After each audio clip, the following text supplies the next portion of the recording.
Espada ni San Miguel, ginamit sa panaginip, kalaban ng mga demonyo. Espada ni San Miguel, binahagi ba ni San Miguel yung espada sa kanya? No, tara, pag-usapan natin yung katanungan ni Kuya. Let's go. Wala namang agimat, pero nasa puso ang tunay na agimat. Isigaw mo bro, ang lakas ng loob. Kahit walang agimat, laban tayo. Ahiping agimat, boy, walang makakahadlang. Basta nasa puso, tunay na agimat. Yun, mapagpalang araw sa inyong lahat mga kagimat. Ito na naman yung kagimat selfie. Agimat, Melix. Agimat, pero wala naman. Agimat, nasa puso ang tunay na agimat. Yung katanungan ni Kuya na ginamit yung espada ni San Miguel sa panaginip na kapaglaban sa mga demonyo. Okay, ito pag-usapan natin. Ito yung katanungan ni Kuya. Yan, sa katanungan ni Kuya, no, meron ganito po kasi yan, no, papalawag sa inyo. Meron kasi mga part ng nagpakita sa inyo yung mga arcangheles.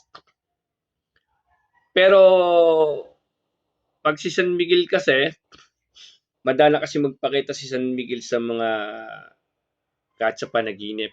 Oo, bumababa dito sa ano. Ang kalimitan bumababa po talaga ay si San Gabriel. Opo, si Messenger. Opo. Pero yan kasing, marami kasing nangyari po, no? Maaari pong may napagkakatotoo din po. Minsan po meron nagkakatotoo po na ganun po talaga, nagpakita ah, sa panaginip para tinatawag na kayo para lamang sa isang paghatak sa inyo sa gamutan na maging kumbatero. Kumbatero po kasi si San Miguel. Pero mga kagimat to, ito po ang lamang. Lamang po sa nakakapanaginip ay nagdadala natin sa panaginip yung katang isip natin dahil po sa kagustuhan natin maging kumbatero tayo at kagustuhan natin is Padre San Miguel at gusto natin ng aral ni San Miguel.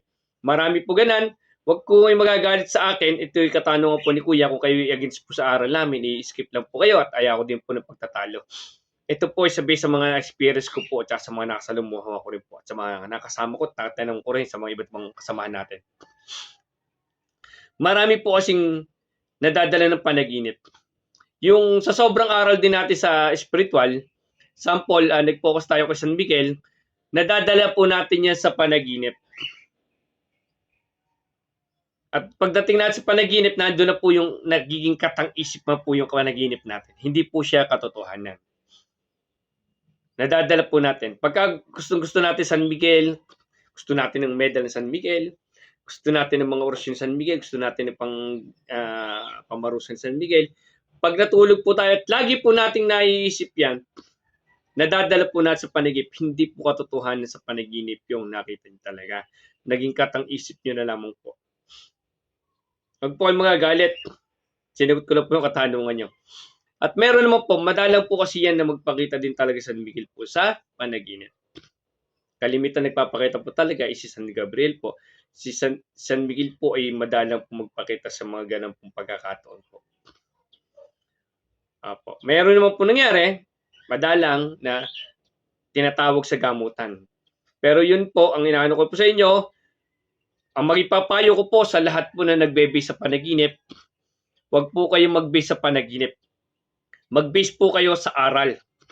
Wala po yan sa panaginip po yan. Hindi nyo mabebe sa panaginip yan. Kung ano yung talagang ginugusto ng puso at isip nyo, gawin nyo po sa pag-aaral po ng mundo ng spiritual. Mag-focus po kayo sa aral. Magbasa kayo, mag-mantra kayo, mag-meditation kayo, magbasahin nyo yung mga aklat na mga dapat yung aralin. Doon po kayo mag-focus. Mas malaki po may tutulong nung focus sa aral kaysa mag-focus po tayo sa panaginip.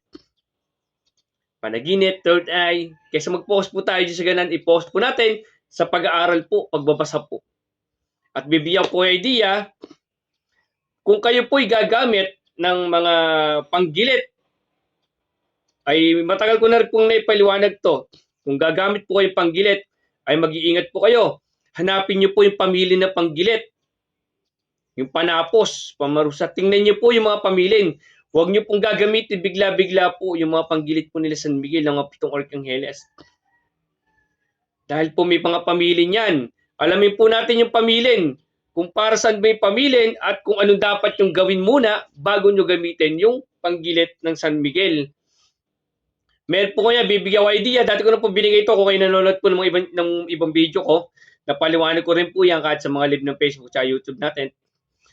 Meron kasi mga pamilya niya na isaksak mo muna sa sarili mo bago mo isaksak sa kalaban. Lusawin mo muna ang kasamaan sa inyong sarili bago mo magamit at mapagana ang espada ni San Miguel o ng 7 Arcanggeles bago mo gamitin sa kalaban. Titigal po inyo muna sarili nyo bago po yung kalaban. Isasaksak nyo muna sa sarili nyo bago po nyo gamitin sa kalaban, bago nyo mapagana. Tingnan nyo po yung mga pamilin. Meron po kasi nakalagay dyan na